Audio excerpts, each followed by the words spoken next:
Good morning, good afternoon, or very good evening to all the students and teachers watching and listening to this video. Welcome in Listen and Read Aloud series by my online English class. In this particular video, we are going to read aloud a very important chapter, that is An Epitome of Courage by Stephen Hawking. So students, open your books on page number 61 and be ready with a pencil to underline the new words that you will come across. This particular chapter contains many new words that you will find difficult to understand. So kindly take a pencil and underline all the new words. Before we move forward, I would like all of you to subscribe the channel for all the future notifications and videos. An epitome of courage. We often tend to hide behind our weaknesses, disabilities, handicaps, or mourn over them our whole life through. Dr. Stephen Hawking, one of the greatest scientists of this century, did not do so. In spite of suffering from a very rare and dreaded disease, Dr. Hawking continued his research undaunted. His exemplary courage should inspire us to do our best even under trying circumstances.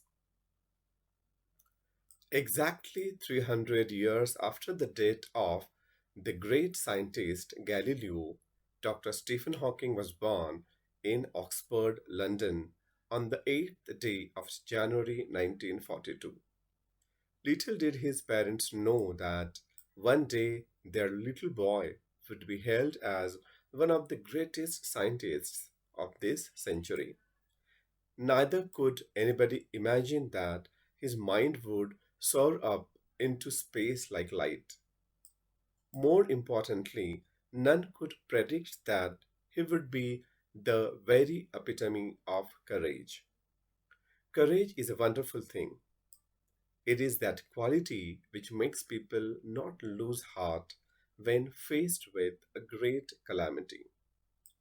It would not be an exaggeration to say that Dr. Stephen Hawking, a living legend of cosmology, is the very personification of courage and hope.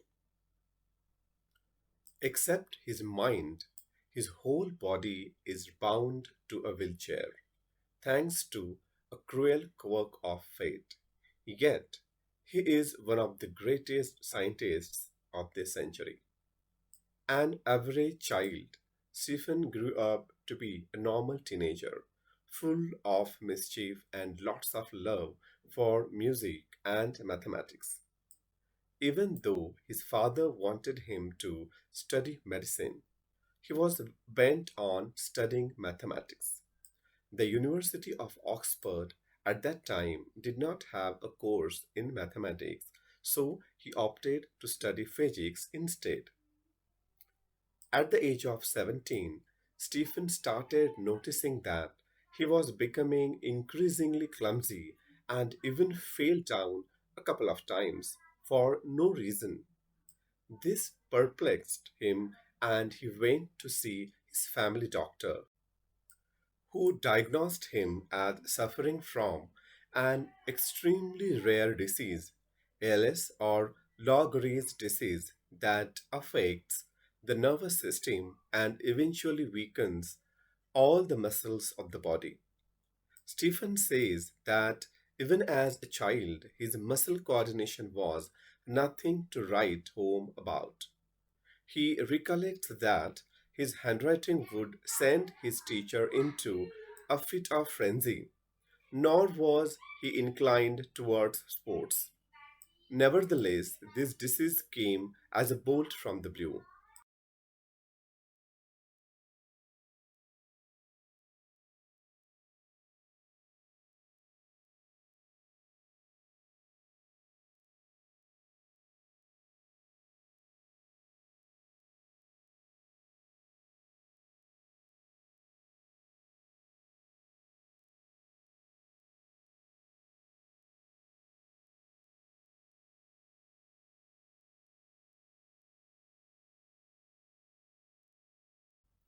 How much time he had left on this planet was very uncertain.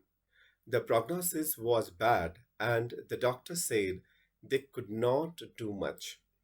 Undaunted, Stephen decided to continue his research and even got engaged to a Jane Wild. Hawking says that, ironic as it may sound, it is at this dismal stage he began enjoying life the most. This, he says, was because he started living life for the moment and continued his doctoral research work with renewed vigor. In the meanwhile, the disease worked its way into Stephen's body and left him disabled. He began studying the concept of black holes to get his PhD. By this time, he was confined to a wheelchair and was rapidly losing control of his hands and speech.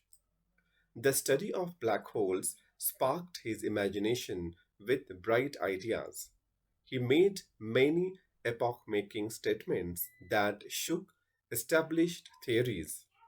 Scientists believe that the universe began with the Big Bang. To explain this concept better, Stephen invented what is known as La algebra. Though confined to a wheelchair with no control over his body, save a finger, and with a computer to help him express his thoughts. Dr. Hawking is an authority on profound subjects of science. Numerous honorary doctorates and awards have been bestowed on him. He is a Fellow of the Royal Society and a member of the U.S. National Academy of Sciences. In spite of being considered Einstein's equal in the intelligence, Dr. Hawking is a very humble man. A simple, down to earth, he has authored many books dealing with his awesome ideas, keeping a layman in mind. His writing is full of wit and humor. His style is so lucid that non scientists can also understand him. His book, A Brief History of Time, is one of the best selling books of our times. On being asked how he feels about having the dreadful ALS, Dr. Hawking, the quintessence of optimism and hope, says, not very different from the rest. I try and lead as normal a life as possible and not think about my condition or regret the things it prevents me from doing, which are not many.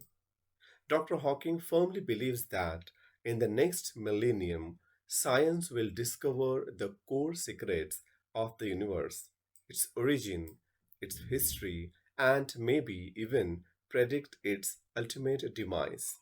Like Dr. Hawking, there are many people who display exemplary courage in their lives.